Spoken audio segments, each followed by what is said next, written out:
I would like to introduce our Valedictorian, Jacob Krysl, and our Salutatorian, Maddax Frye, who will provide today's message. Please join me in welcoming our speakers.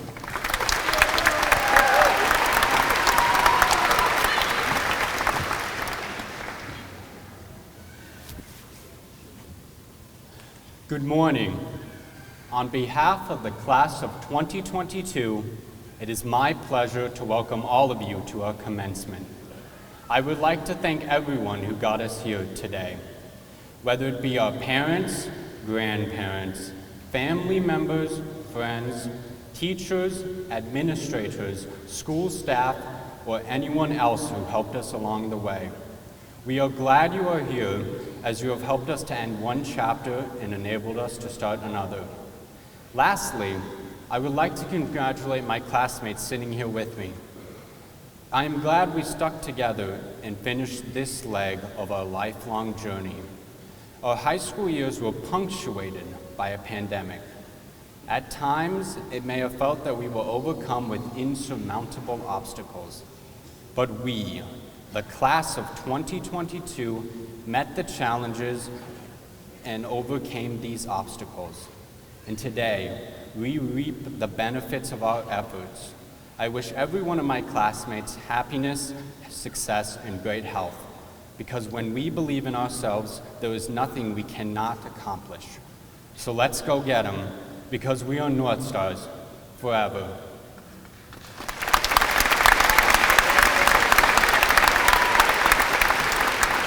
Right, Maddax?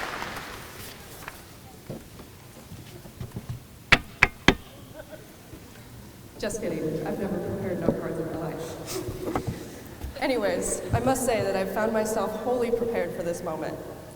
Not because I've been prepared to graduate or anything, but because I was required to have this speech written before today. This topic brings me to what I'd like to talk more about today.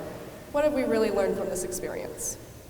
For instance, my online public speaking class taught me to be great at improvising to make a point, and that definitely wasn't the main objective. One experience I believe we all can relate to is math class. More specifically, the sinking feeling that arises when you definitely failed the final. The lesson we took from this was the shared empathy throughout the class as we turned in our half-finished test while the bell rang. We sure didn't remember how to graph the curves on the test, but we sure remembered to ask if it was graded on one. I think English class was the first to teach us the true beauty of procrastination. In case you're wondering, a 14-page paper is definitely doable in one day, as long as you have nothing else going on and your bathroom breaks aren't too long.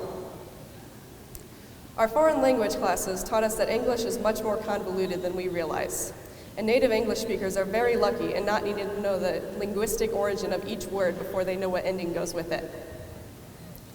Science classes have taught us that sometimes we just have to listen to what people more experienced than us say, because the world we live in doesn't make a whole lot of sense sometimes. Social studies classes have taught us the genius of unnamed summary websites and YouTube videos narrated by John Green. If we're lucky, they'll be covering some college-level topics for us. Finally, our music classes taught us when it is really necessary to be prepared. Unfortunately, it is quite hard to walk out of an audition successfully without preparing beforehand, especially if you're no good at sight reading. So, the next time you say, "Why do I even have to be doing this right now?" remember, there is definitely some lesson you're learning from the experience, even if it's not the right one. Thank you.